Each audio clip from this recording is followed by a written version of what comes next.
What would it require to alter the economic and political systems of the various countries of Earth and create a unified system where all the affairs of the people are managed by a one world government? Well, a good Hollywood budget is a reasonable answer. The trouble with the Hollywood movie is no one believes it. The suspension of disbelief is part of the show. Truth really is stranger than fiction when it comes to the Great Reset. You probably didn't know that we are already in the opening sequence and someone intends this to happen. The Culinary Libertarian Podcast, episode 121. Welcome to the Culinary Libertarian Podcast, where the philosophy is free, but the food is on you.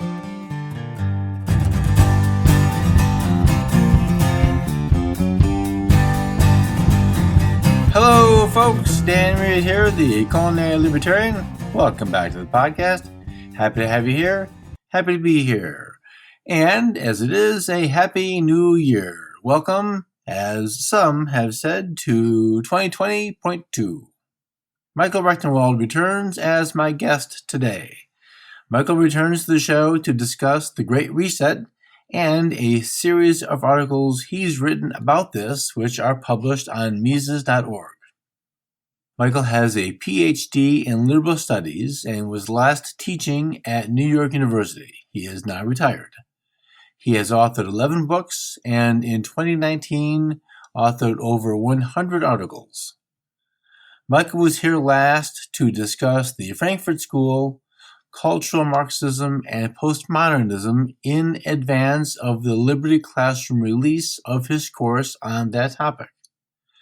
Today we are talking about how seemingly disparate efforts to eliminate fossil fuels, start universal basic income plans, and even wokeness all feed toward one main aim, the Great Reset.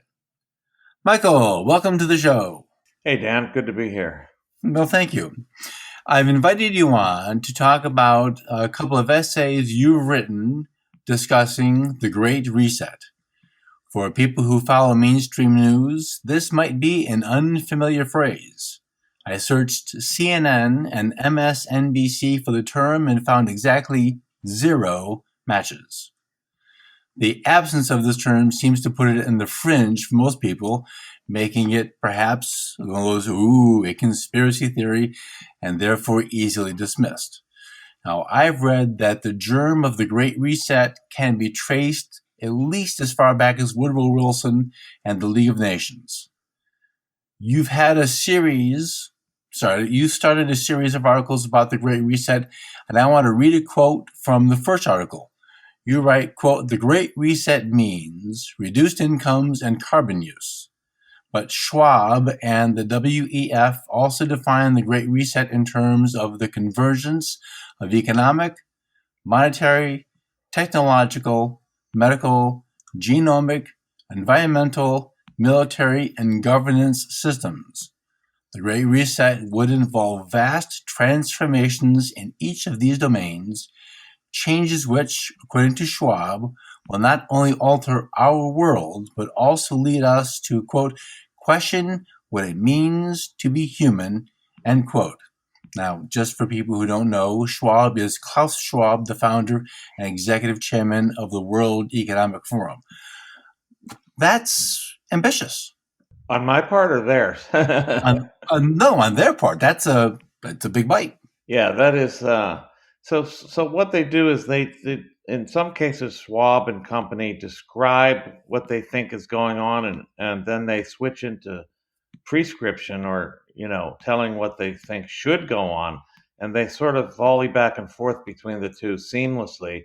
So it's hard to tell where they're saying these things should be done and where they're saying these things are being done or will be done, and that they're inevitable. So in a way, they're trying to make policy based on what they see as probable, and also they're trying to make things more probable. And so there's a kind of, I would say, a conflation of the two on the part of the writers of these tomes, these Great Reset books and essays.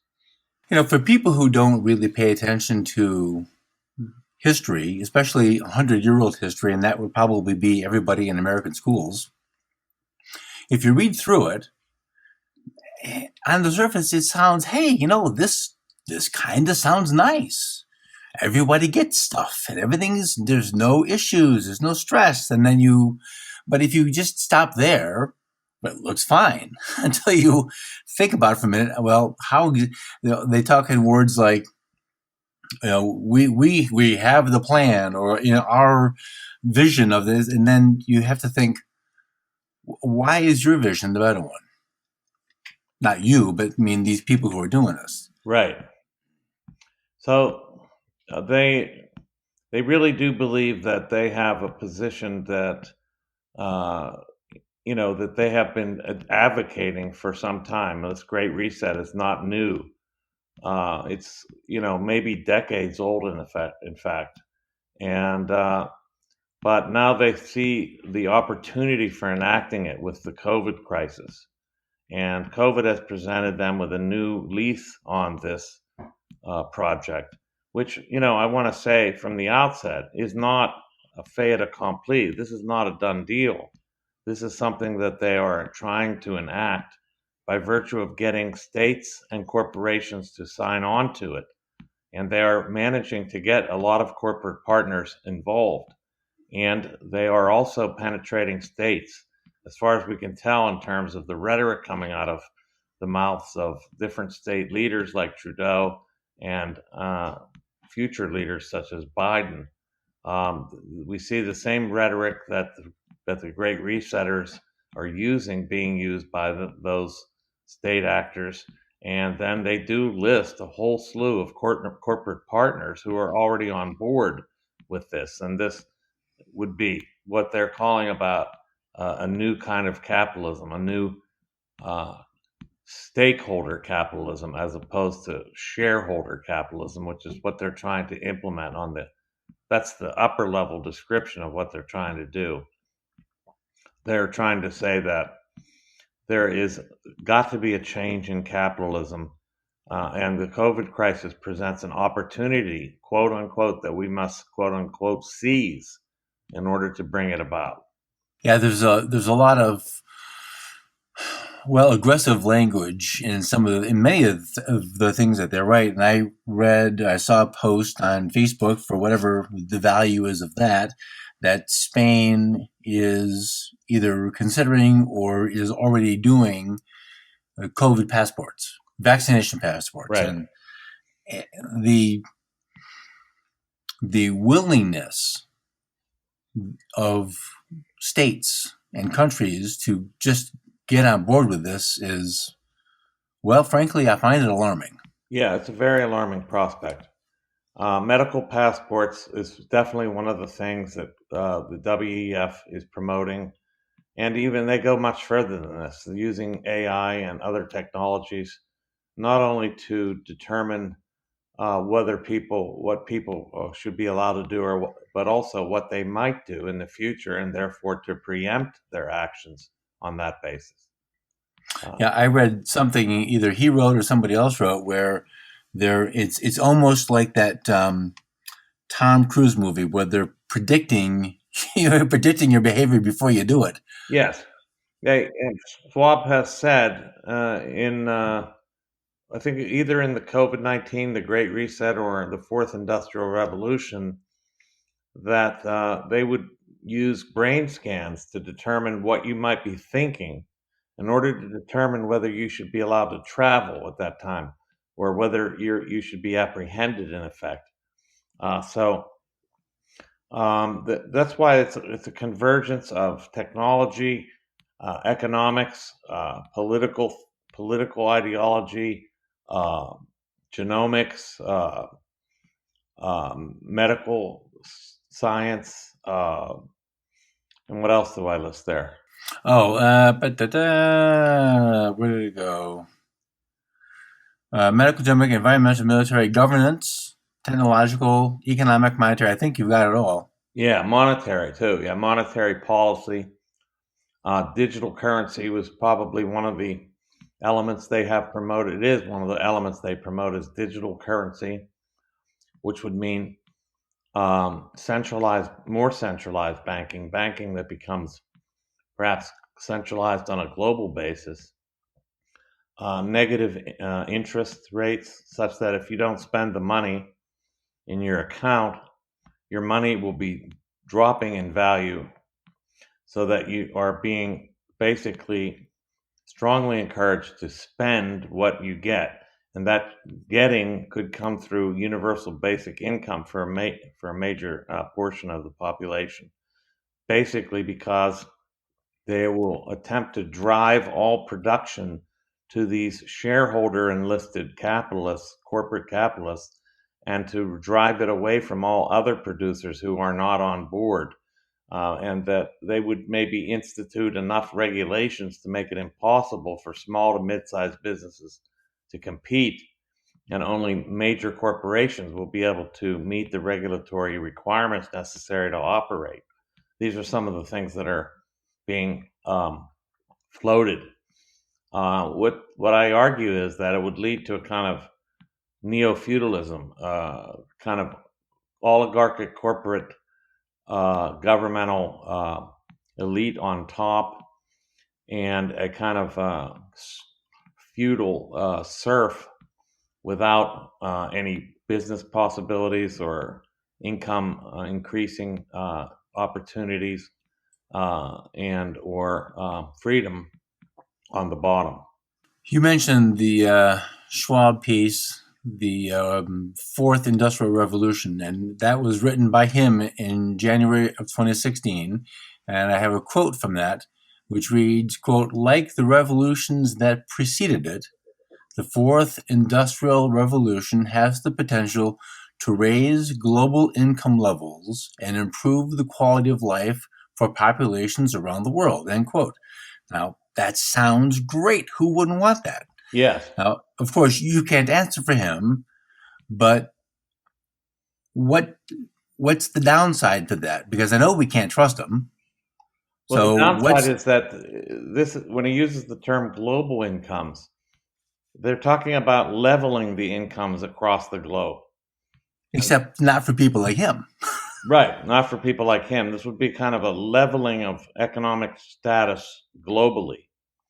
And to do so will require reducing economic income and status for a great many, because there is no other reason why they would advocate a universal basic income unless there was going to be a great diminishment of entrepreneurial possibilities for a vast majority and business opportunities, because these business opportunities would be made impossible by virtue of the regulatory requirements, but also the COVID response in the immediate sense, that will drive people just out of business. And so you can see the dovetailing of the COVID response with this agenda.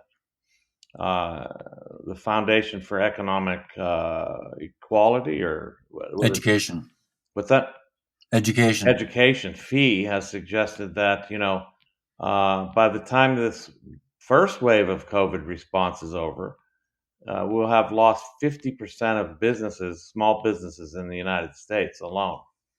And we can see the businesses being driven into the ground by the COVID response so far. So the numbers could probably get up higher, so that we'd lose maybe 75 to 80% of small businesses in 5 years if this continues.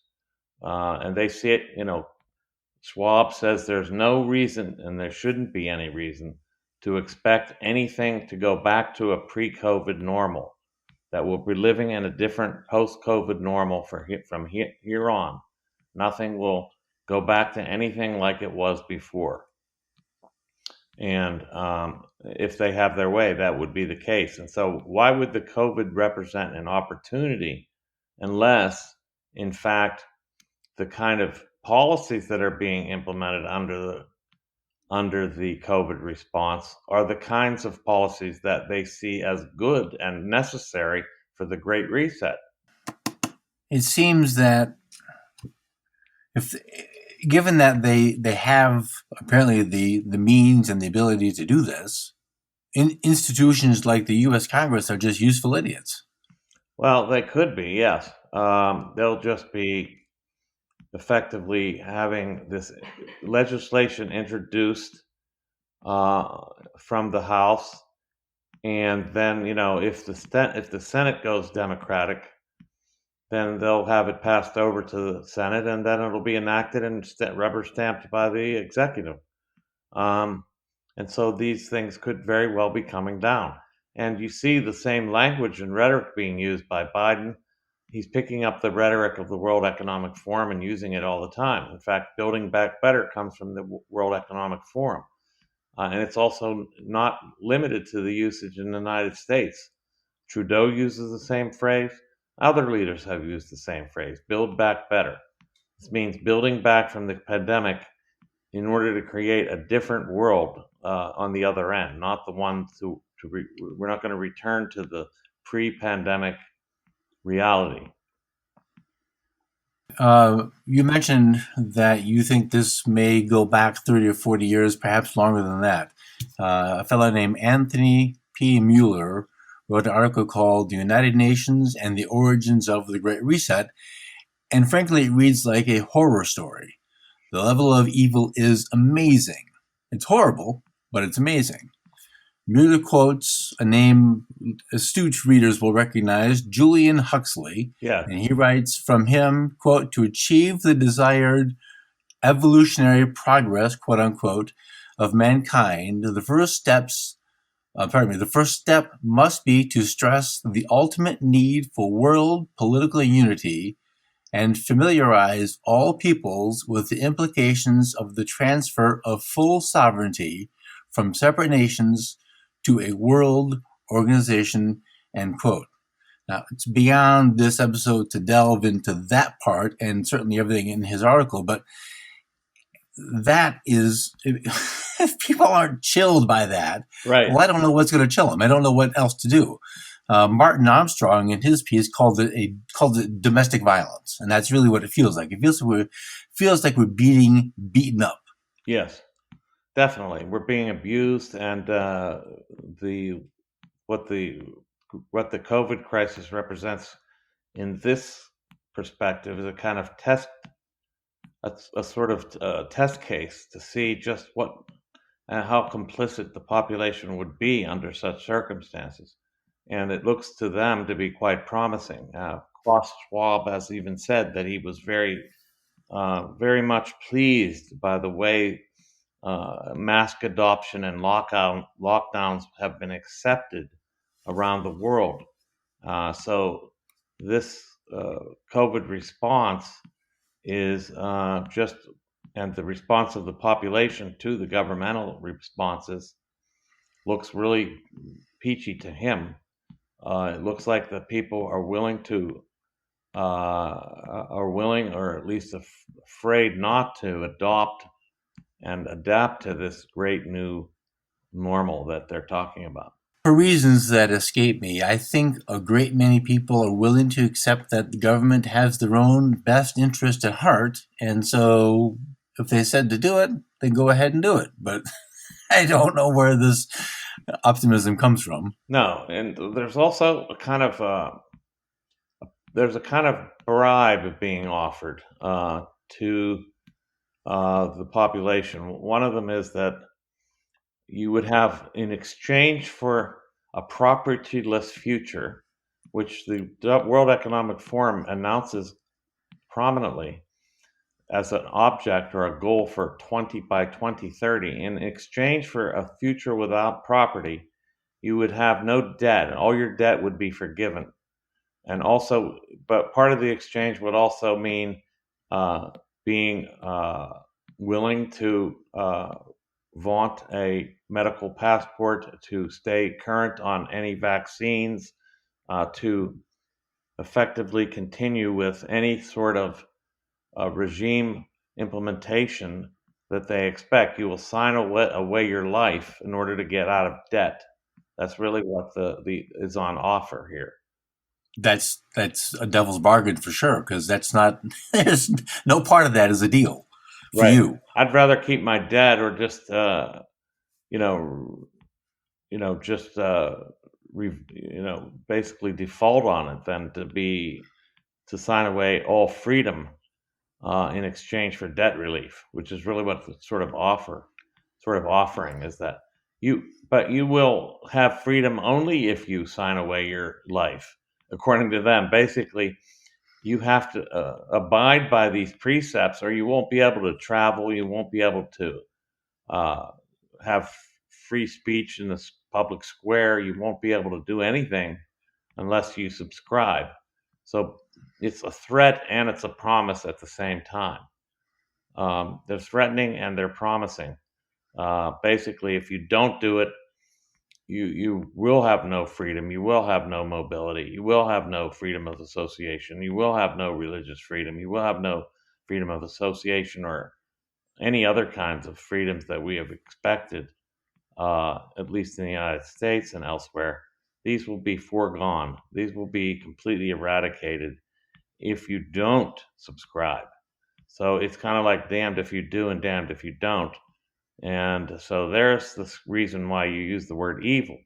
Evil is giving somebody a bargain that really is no bargain, and giving them a choice that is no choice. This is totalitarian.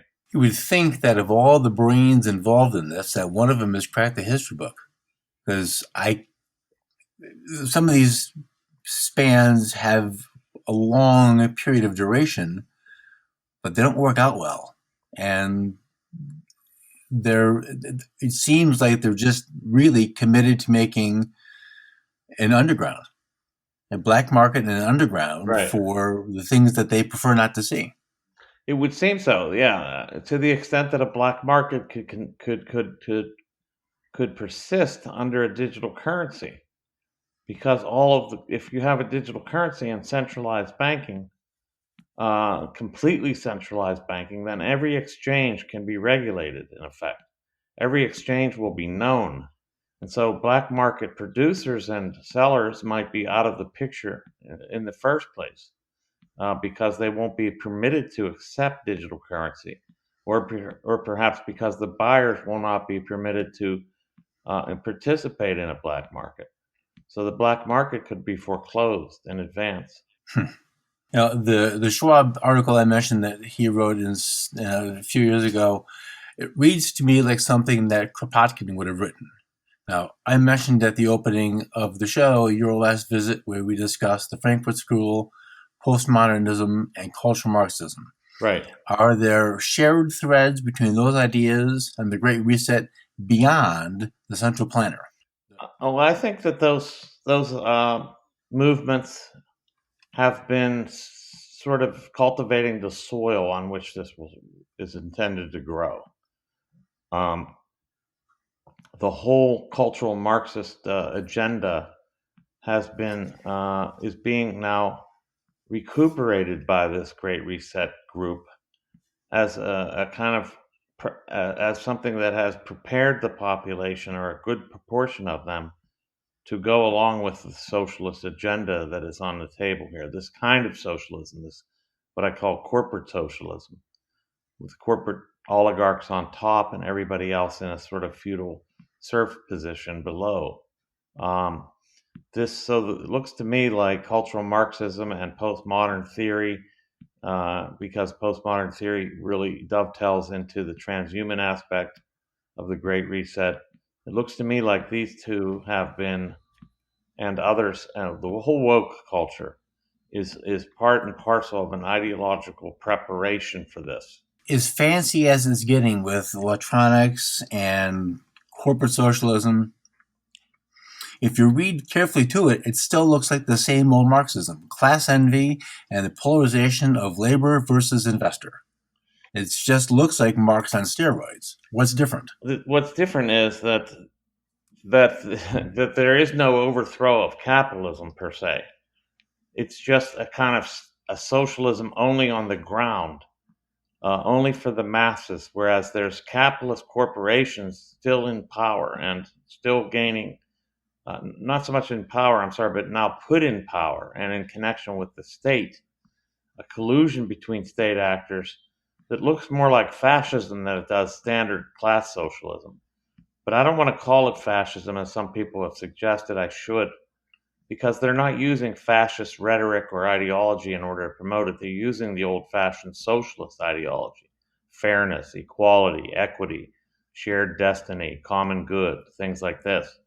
These are not the terms of fascism. Fascism was nationalist at base.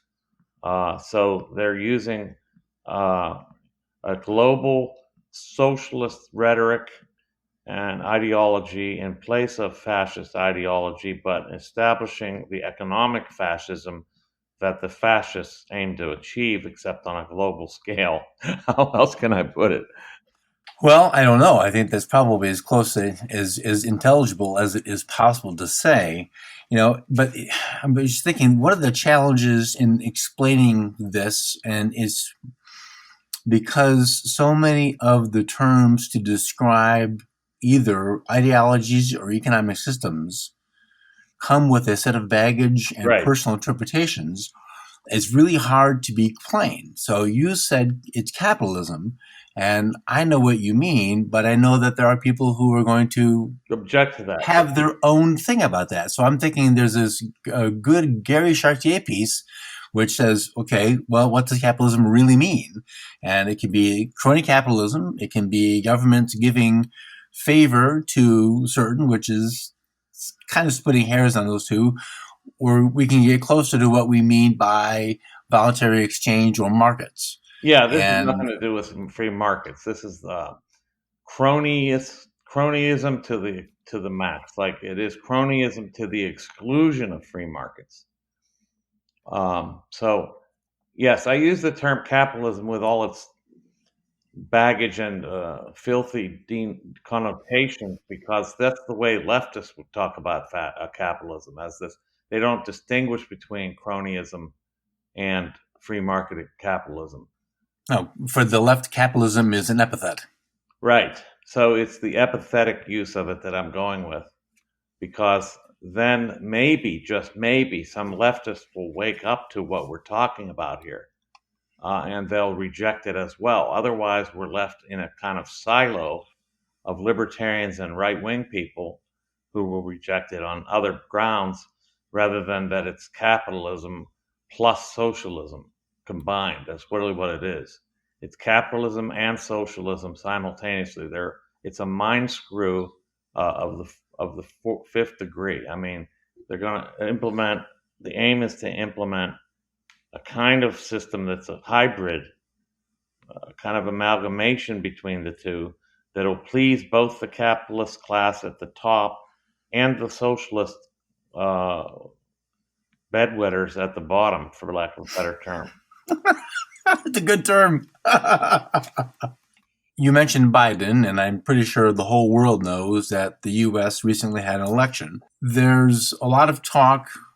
When you find stuff about the Great Reset, you find out things like UNESCO and the UN and the WEF and central banks and universities and news media and corporations. And this is the point where the skeptic says, yeah, too much. I can't, it sounds absurd. It sounds like a movie. It sounds like a Mel Gibson movie. So it seems impossible for so many entities to be working together toward this goal. So how are all these entities working together toward the same goal? It seems amazing. Yeah, I mean, I think it's because corporate socialism works to corporate socialism works to appease both the anti-capitalist contingent and the oligarchical crony capitalist contingent simultaneously. So that's why the leftism has been so heavily promoted all this time. Why leftism has been promoted through mass media, the legacy media, the social media, the internet, Google, and all these other massive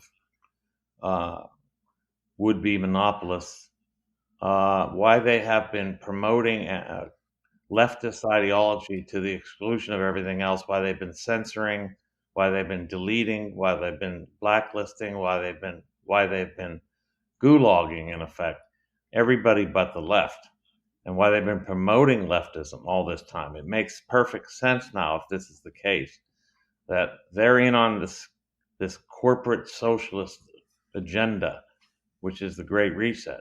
Since we're just still sort of in the Christmas season as of this recording, and this will come out next year, which is kind of funny to say, the very popular Christmas film Die Hard ends at the end with the character Holly Gennaro saying, "All this was for money," and that's all I can think of. That all of this is being done just for electronic digits. Is that really it? I don't think so. I do believe that they have bought into some of their own propaganda. That it's not simply some cynical ploy to bring to create near monopolies and to destroy all competition. Although that's definitely part of the agenda. I think it is that they actually believe that global warming is this existential crisis, and that population must be diminished in order to avert it, and that these existential crises have to be addressed where their own well-being and welfare is at risk. So they're saying, let's take over the controls altogether of production and distribution and so forth in order to avert this disaster. I actually believe they believe this. That's some hubris. Yeah. Because there's just so much information about this. I'm going to try something a little bit different. I'm going to do kind of a little bit of a lightning round of sorts.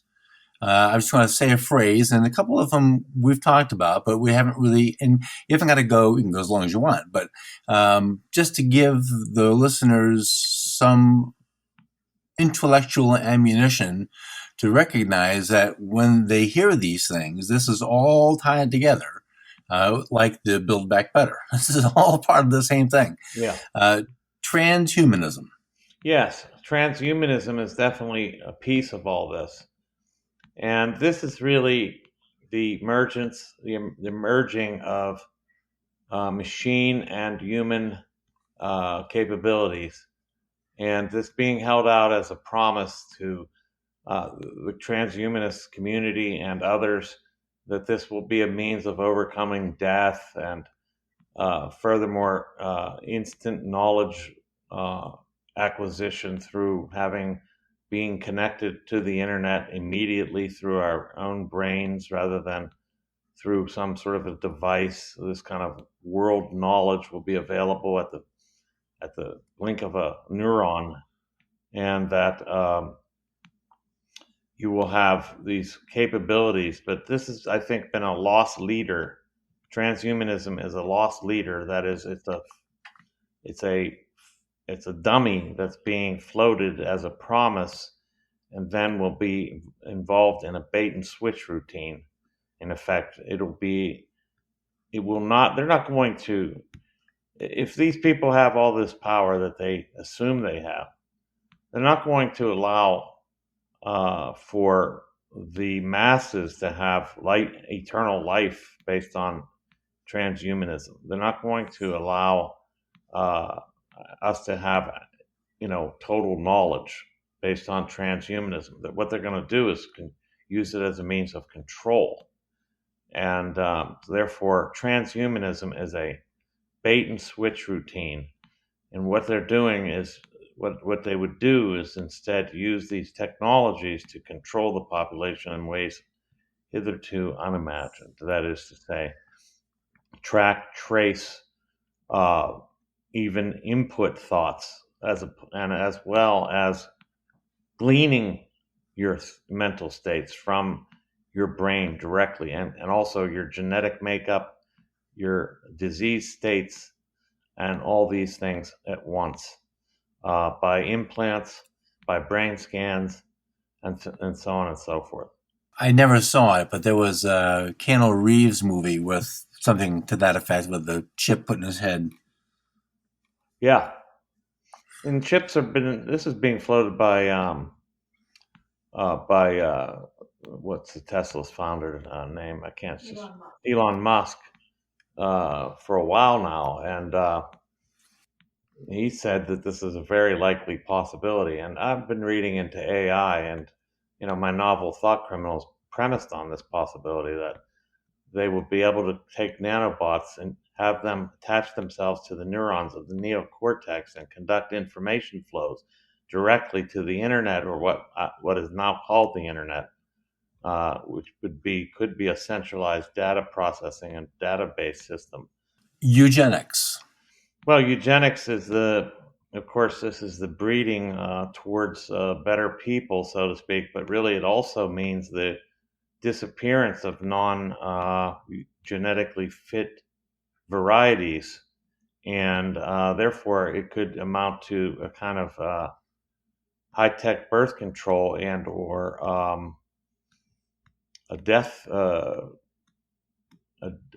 death prospect for non-genetically fit individuals, which they will have a way of determining based on reading their genetic makeup. So you shouldn't reproduce because XYZ gene, so forth and so on. And so, some people go so far as to say the vaccine will have sterilizing effects, and they even warn about that. They've actually told people to freeze their sperm.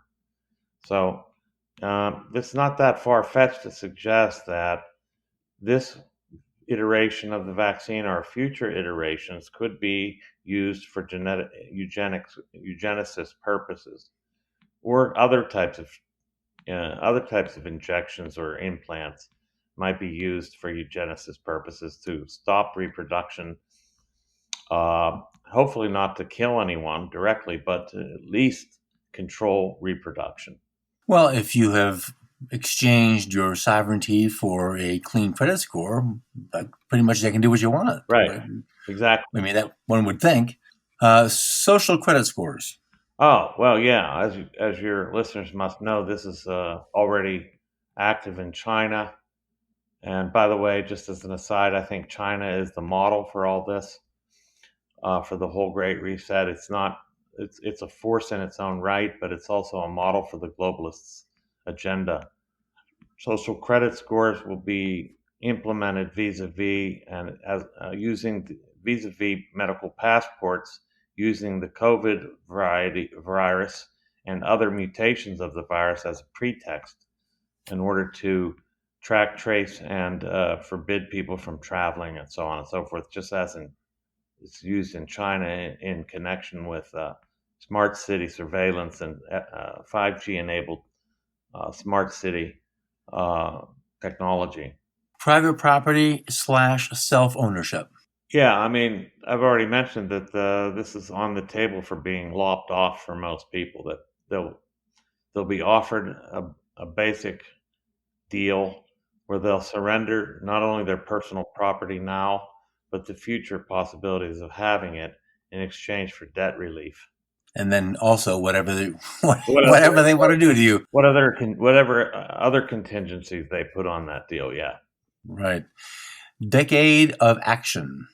Decade of action? Yeah. Yeah, that's 2020 to 2030. That's the decade in which this is supposedly going to be undertaken and completed by 2030.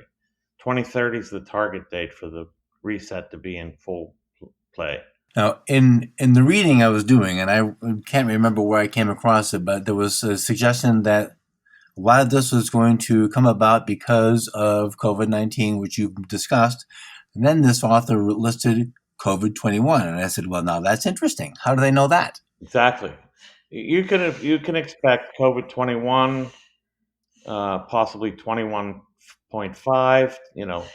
Any number of iterations of COVID. If this is really on the agenda, you can expect that we're not done, and we're going to be living in a viral hellhole for the remainder of the foreseeable future. That any number of mutations are going to be identified and used as a pretext to continue the lockdown and the instrumentalization of medicine for control purposes into the foreseeable future if this is successfully undertaken. And then, so the last one is wokeness. Yeah, wokeness is part of the ideology that's feeds into this by virtue of conditioning the public to be willing to abnegate their own rights and property and expectations because they have gained them, so to speak, according to wokeness, on completely illegitimate terms, that they have been privileged to this point, that their privilege needs to be revoked, and that they need to be leveled with those who haven't had these privileges. So wokeness, I think, is an ideological component in order to condition the public to accepting their own illegitimacy as holders of property, as holders of rights, and so forth, to make them, basically willingly abdicate what they have been told is based on privilege alone, and not on anything that they've merited. And then you go back and listen to Schwab's words about everyone being the same, and you start to think, well, wait a minute. Maybe we're not going to be the same like Gene Simmons. Maybe we'll be the same like the homeless guy in the corner. Equality, exactly. Equality is the watchword. And of course, this equality only applies to the vast majority. It doesn't apply to these global oligarchical planners and governmental institutors of the Great Reset. It applies to the vast majority who will be equal, quote unquote, equally whatever, equally miserable, equally living on basic universal income, equally, equalized to the extent that they can equalize us. Of course, it's held out. This is the use of socialist rhetoric, and this is why so much of the left will probably buy into this, because they'll see it as a means of achieving this vaunted and hoped for, ever sought after economic equality that they always talk about. Except probably don't really think that it applies to them. Yes. They don't care that it won't apply to these oligarchs, and that's an interesting phenomenon about the left is they don't mind monopolies or near monopolies or would-be monopolies. In fact, they like big, big, big, big business. I don't, there's a lot of reasons for this. That some of them, they claim that big business treats workers better anyway, blah blah blah. They give better benefits. They allow for unionization. They are always been better to the workers than small business. So the left has always hated small business. And see, we're wiping them out, so that's good. And then they'll hold off for the future when they'll overthrow capitalism, and that'll be, of course, some horizon that we'll never reach. So they'll welcome the intermediary stages, which are actually the end stages. Is the Great Reset the end or the means to a different end? That's a great question. It's the end of some things. It's the end of all these things we've discussed, and it is the means of getting to an end that is being sought. It is the switch that they would like to throw. They actually figure this as a button that will be pushed. Literally, they graphically illustrate it as a button to be pushed in order to bring this about. Of course, it isn't a button to be pushed. There's no magic that can make this happen. It requires propaganda. It requires complicity. It requires, on the part of the vast majority, it requires coordination. It requires people, corporations and government stakeholders buying into it. It requires a lot of coordination and it requires a lot of phenomenon coming together, but they actually believe they can get this kind of coordination and complicity and so forth. And so they see it as a button to be pushed. But really, when it comes down to it, this is a propaganda campaign. We're being propagandized about this. And whether we're being propagandized about it directly or indirectly is, debatable. I think it's indirectly because they're not going to say, "Hey, listen, this great reset would be this great reset is well." They are saying it. Forget it. They're actually promoting it directly. They're not trying to hide it. They're actually promoting it blatantly.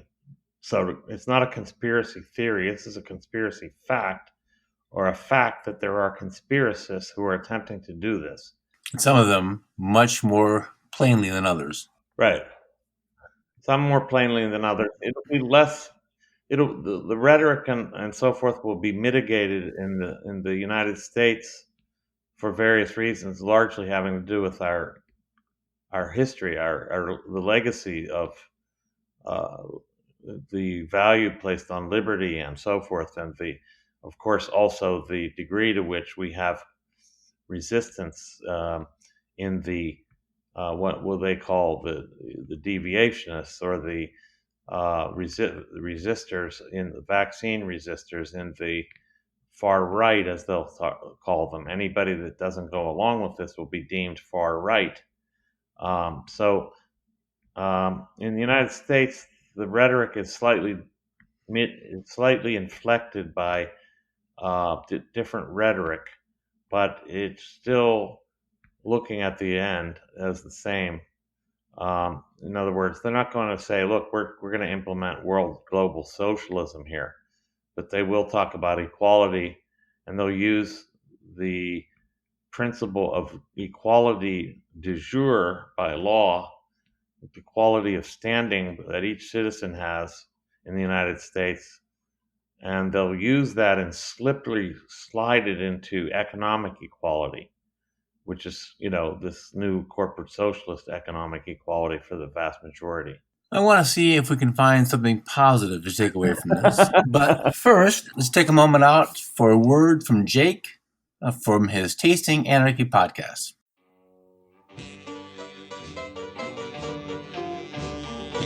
Hey everyone, Jake here, host of the Tasting Anarchy podcast. Join my co-host Mason and I each week as we explore the world of wine and alcohol through a liberty lens. You can find us on all your major podcatchers, tastinganarchy.com, or Tasting Anarchy on Twitter. Tasting Anarchy, your wine and liberty podcast. Find out how much government is in your drink.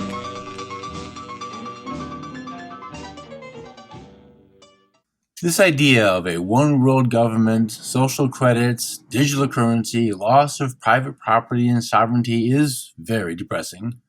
Just reading the things I did to prepare for this made me feel cold and alone. Now, I don't actually know, Michael, how you do it. It feels like the Monty Python bit in the Holy Grail where the peasant tells the king, "I didn't vote for you." Well, I didn't vote for this. I want to read a passage from a letter written to President Trump by Carlo Maria Viggiano, and I apologize if I butchered his last name, which was written in October 2020, and he writes, quote, "This great reset is destined to fail because those who planned it do not understand that there are still people ready to take to the streets to defend their rights, to protect their loved ones, to give a future to their children and grandchildren.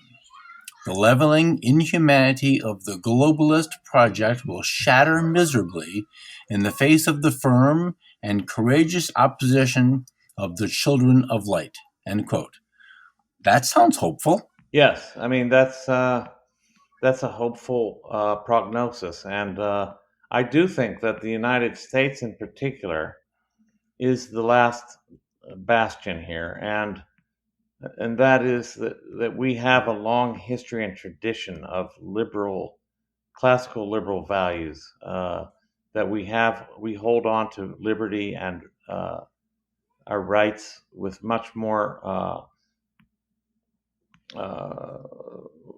tenacity than, say, in some countries that have been conditioned to accept collectivism.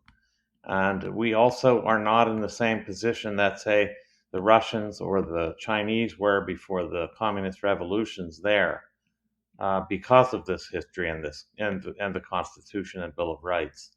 So this could be the place where the actual battle takes place. And some people figure it in terms of the immediate political context with the Biden election and the Trump resistance to the election. That they see this particular moment as the turning point, the last stand, and I can see it as a plausible way of understanding it. And I can say that the globalists have looked at Trump as just a speed bump on the way to the Great Reset. He's just a speed bump, and he's out of the way, and now we'll march forward full speed ahead. But they are discounting, if it's there, if we do have these courageous, valorous individualists remaining, then they will have made a miscalculation. The FBI negotiator, Christopher Voss, in nearly every interview he has given that I've seen, makes a very interesting point. And that is, when you are negotiating with somebody, it isn't like a chessboard where you move a piece and that your counterpart moves another piece. Every piece on the chessboard in a negotiation is connected to every other piece. So when you move one piece, all the other pieces move too. And that seems to be what's missing in the globalists' calculation is they seem to think that this is a static scenario. They move and we don't. Right. But that may be their undoing, is that they failed to comprehend, they failed to consider that there are people who don't want this. There are people who resist this. And as they build this thing that they're creating, they're also building the resistance for it. Absolutely. Yeah, there will definitely be, they're going to create they're going to create its own opposite by virtue of itself. They're going to create its opposite, and that I'm not going to go into Hegelian dialectics here, but it does seem to be that there will be an antithesis to this, and that the question is whether this antithesis will have the force necessary to resist it. We'll have the ability to resist it. We'll have the foresight. See, this is why I'm going out on a limb with my entire reputation on this stuff. Because I could be perfectly wrong. I could be completely paranoid. But I'd rather be perfectly wrong and paranoid than just sitting back and watching it happen and then waiting until it's too late to say or do anything about it. That's the reason why I've spoken up and written about this now. Because I don't want to be that person who stood by and watched it take place until my hands were tied behind my back and I could no longer speak and I could no longer act. I'm willing to risk whatever my reputation might be, whatever my credibility as a scholar, whatever I have gained in, credibility in order to preempt this possibility.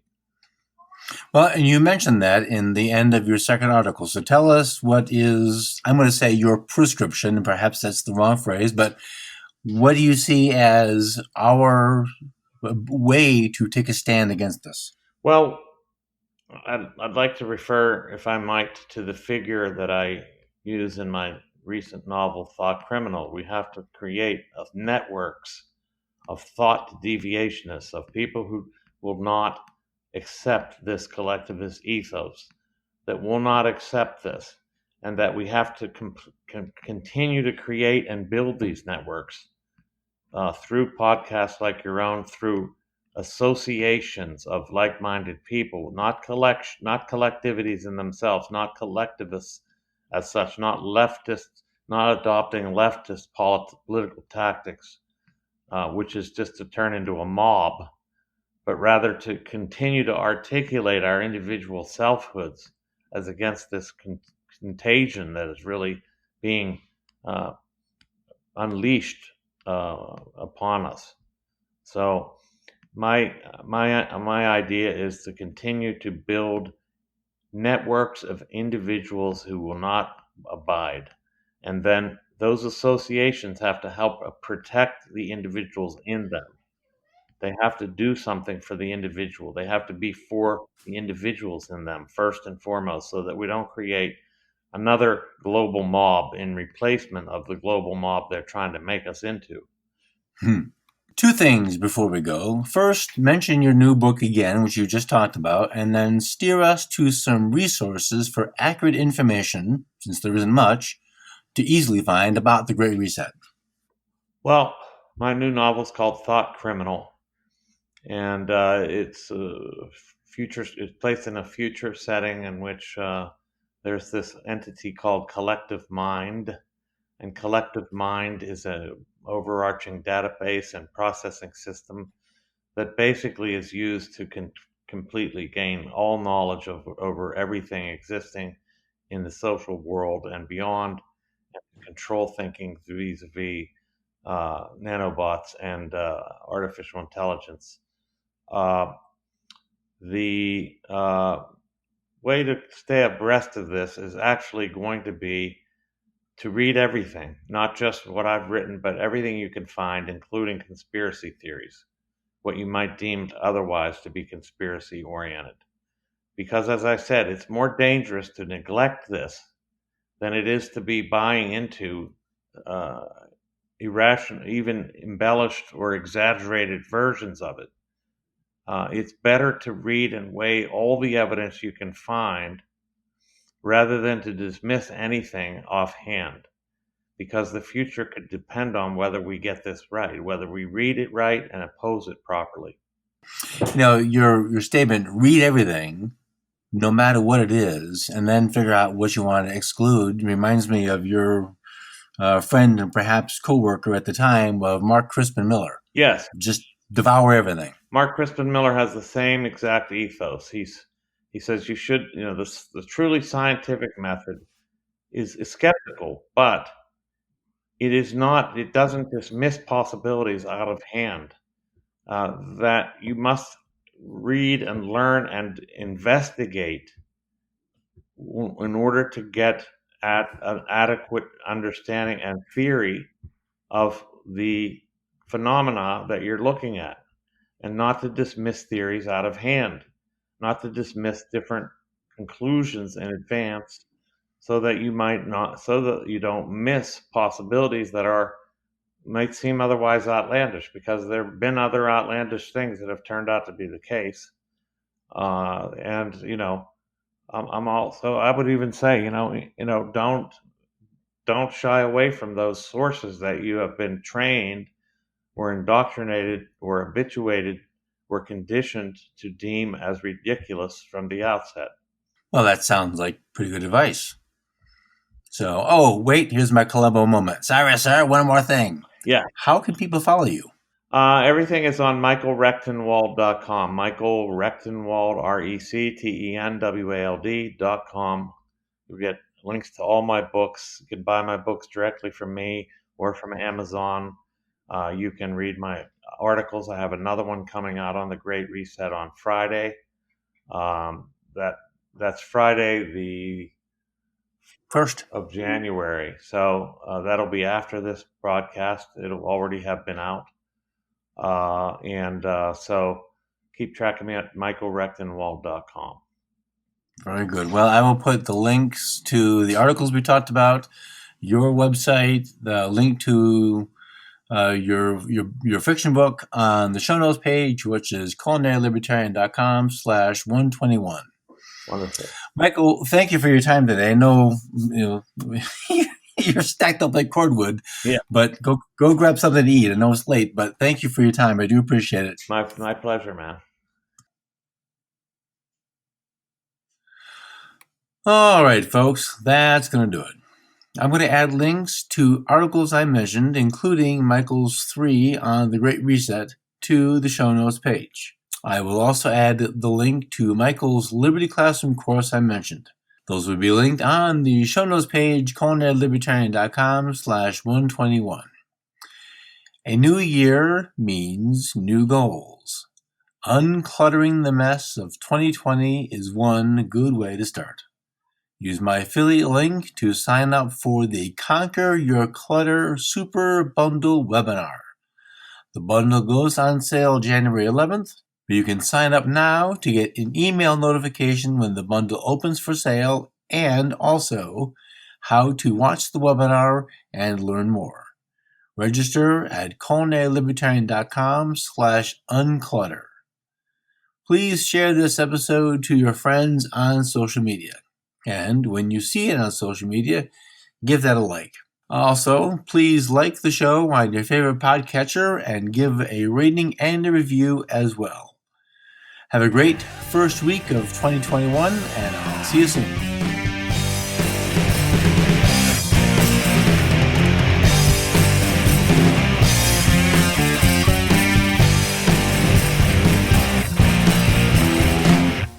Music for the Culinary Libertarian podcast is provided by Matthew Bankert at mattbankert.com.